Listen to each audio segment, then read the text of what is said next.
रावण द्वारा सीता का अपहरण कर लंका ले जाने के पश्चात भगवान राम ने वानर और भालू की सेना के साथ समुद्र पर एक सेतु बनाना शुरू कर दिया, जो उन्हें लंका से जोड़ेगा। यही सेतु आज राम सेतु के नाम से प्रसिद्ध है। सेतु के निर्माण के प्रति अपनी सेना के जुनून, समर्पण और ऊर्जा स्तर को देखकर भगवान राम विजयी हुए। सेतु निर्माण कार्य के समय एक छोटी सी गिलहरी अपने मुंह में एक कंकड़ उठाकर पत्थरों के पास रख रही थी। उसने इसे बार बार बड़ी सहजता से किया। वह भी इस कार्य में अपना योगदान देना चाहती थी।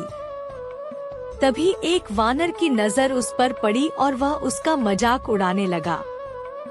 उसने उससे दूर रहने को कहा ताकि कहीं कोई चट्टान उसे कुचल न दे। ये सुनकर सभी लोग भी उस गिलहरी का मजाक उड़ाने लगे।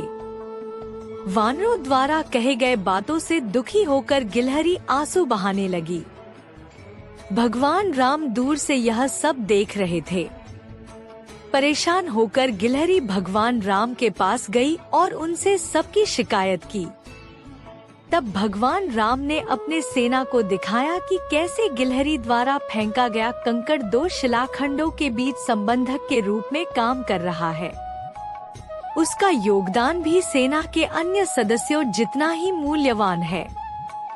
गिलहरी के प्रयास के महत्व को जानकर सबने उसके कार्य को स्वीकार किया और फिर भगवान राम ने गिलहरी की पीठ पर हाथ फेरा। सहलाने से गिलहरी के शरीर पर उनके उंगली के निशान पड़ गए। तब से गिलहरियों के शरीर पर सफेद धारियां होती हैं। यह प्रसंग रामायण की दिलचस्प लघु कहानियों में से एक है, जो हमें यह शिक्षा देती है कि इस जगत के सभी जीवों के कार्यों का अपना महत्व है। किसी को कभी भी कम नहीं आंकना चाहिए। रामायण हमें भक्ति, प्रेम, कर्म, धर्म, वीरता और रिश्ते का सही अर्थ सिखाती है। यह हमें जीवन जीने के मूल्यों के बारे में भी प्रेरणा देती है।